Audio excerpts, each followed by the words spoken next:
परदेशी अनाज नहीं खरीदेंगे। हमारे पास अगर अनाज की कमी है तो कम खाएंगे, लेकिन परदेशों से बिल्कुल नहीं खरीदेंगे। ये उनकी योजना थी। उस आधार पर भारत ने अन्न का उत्पादन बढ़ाया और आज इस देश में 20 करोड़ टन अनाज पैदा होता है। आजादी जब मिली थी इस देश को सिर्फ 4.5 करोड़ टन अनाज पैदा होता था। आज आजादी के 50 साल के बाद 20 करोड़ टन अनाज का उत्पादन हुआ। 5 गुना उत्पादन इस देश के किसानों ने बढ़ाया। तो वो उस तरह की नीतियों का परिणाम था और आज हम स्वावलंबी हैं। लेकिन अब क्या होगा? गैट करार लागू हो गया है और तब से हमको ये कानून अपना बदलना पड़ेगा, ये नियम बदलना पड़ेगा। और नियम कैसे बदलना पड़ेगा? गैट करार में खेती से संबंधित जो नियम दिए गए हैं उनमें एक ऐसा नियम है जिसमें यह कहा गया है कि हर साल हमको जबरदस्ती बाहर से अनाज खरीदना ही पड़ेगा।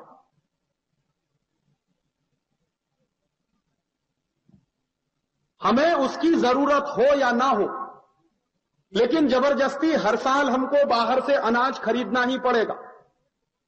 कितना खरीदना पड़ेगा और कैसे खरीदना पड़ेगा, उसके लिए जो नियम इसमें लिखा गया है गैट करार में, वो मैं आपको पढ़कर सुनाना चाहता हूं। एग्रीमेंट ऑन एग्रीकल्चर में पेज नंबर 23 पर एनेक्सर नंबर 5 है और उस एनेक्सर नंबर 5 में पैराग्राफ नंबर 5 है जो ये बात कहता है कि हमारे जैसे देशों को जबरदस्ती हर साल बाहर से अनाज खरीदना ही पड़ेगा, चाहे उसकी जरूरत हो या ना हो। वो कैसे कहता है? Where the special treatment is not to be continued at the end of the implementation period, the member concern shall implement the provisions of paragraph 6 below. In such a case, after the end of the implementation period, the minimum access opportunities for the designated product shall be maintained at the level of 8% of corresponding domestic consumptions in the base period in the schedule of the member concerned. मतलब क्या है इसका? 1986 से 1988 के साल में भारत के लोगों ने जो अनाज खाया था कुल मिलाकर वो था लगभग 24-25 करोड़ टन। तो 24-25 करोड़ टन जो हमने कुल अनाज खाया, उस अनाज का 8% हर साल हमको विदेशों से खरीदना ही पड़ेगा, चाहे उसकी जरूरत हो या ना हो। अभी जैसे मान लीजिए हमारे यहां गेहूं की जरूरत नहीं है विदेशों से खरीदने के लिए, लेकिन खरीदना पड़ेगा। हमको शक्कर की जरूरत नहीं है विदेशों से खरीदने के लिए, लेकिन खरीदनी पड़ेगी। हमको तुअर की दाल विदेशों से खरीदने की जरूरत नहीं है अगर, लेकिन खरीदनी पड़ेगी, जबरदस्ती लेनी पड़ेगी। और यह नियम हमारे देश पर कितने खतरनाक तरीके से लागू होगा? चूंकि भारत की आबादी 98 करोड़ है, इसलिए हमारा डोमेस्टिक कंजम्पशन भी ज्यादा है।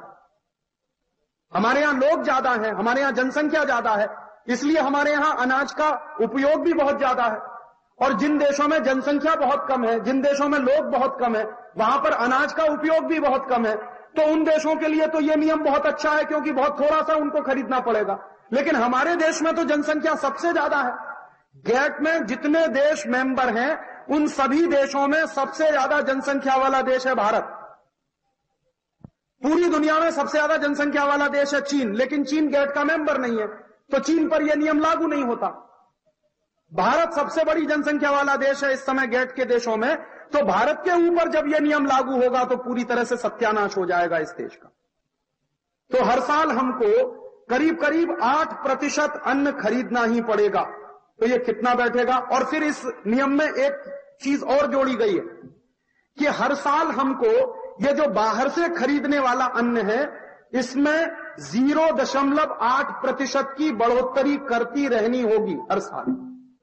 8% तो खरीदना ही है 1986 से 88 के बीच में जो टोटल डोमेस्टिक कंजम्पशन है उसका, और हर साल इसमें 0.8% की बढ़ोतरी होती चली जाएगी।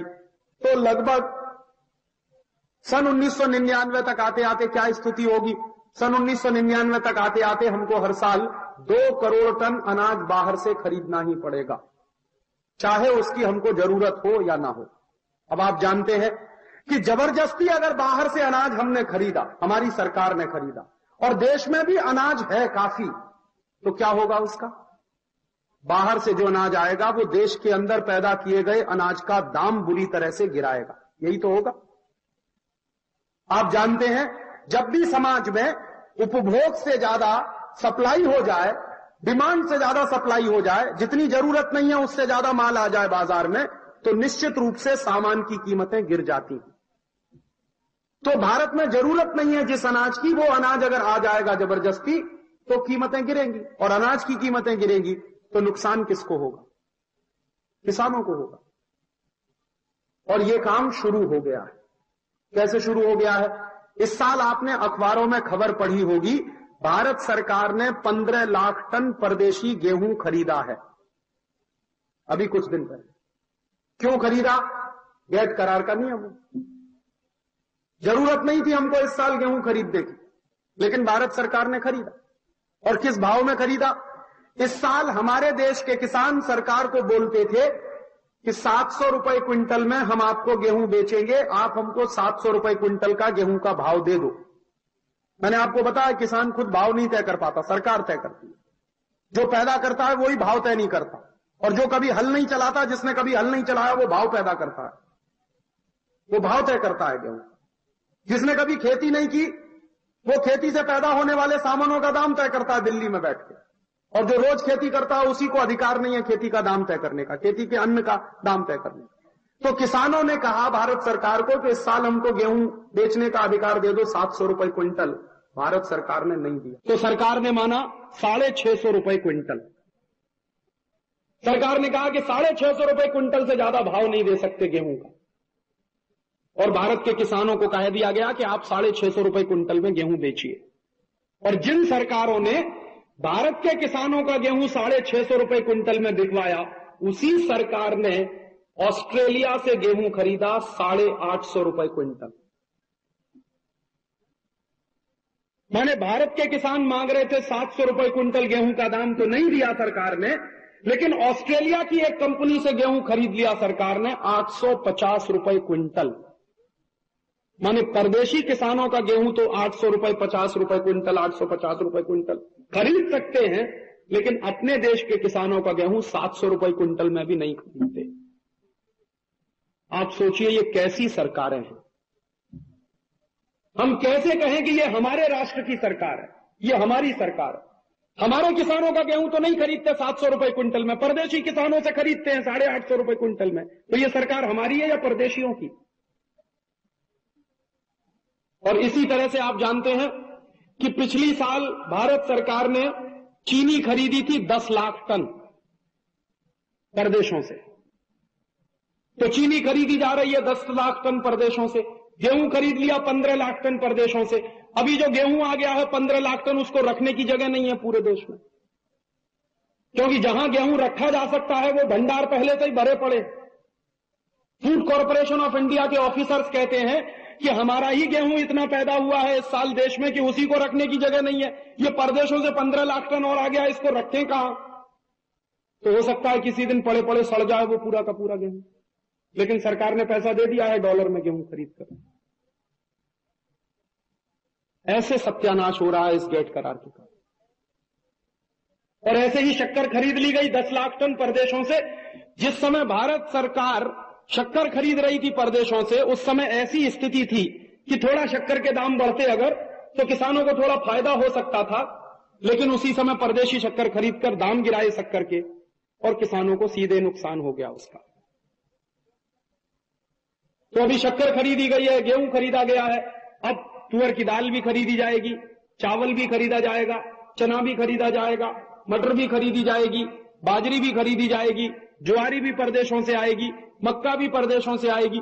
माने जो कुछ भारत का किसान पैदा करता है वो सब परदेशों से आकर बिकना चालू हो जाएगा इस देश में। तो जरा सोचिए क्या होगा इस देश के किसानों को।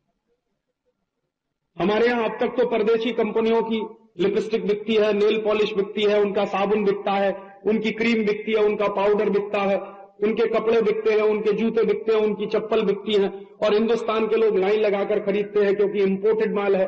सबके मन में लार टपकती है कि इंपोर्टेड माल मिल जाए तो सबसे अच्छा है।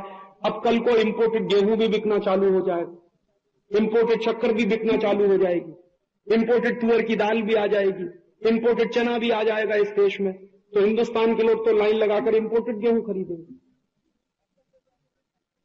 अब तक वो कहते थे कि अब तक हमको इंपोर्टेड पेन मिलता था, इंपोर्टेड पेंसिल मिलती थी, इंपोर्टेड कार मिलती थी, अब इंपोर्टेड गेहूं भी मिलेगा, अब इंपोर्टेड चावल भी मिलेगा, अब इंपोर्टेड शक्कर भी मिलेगी।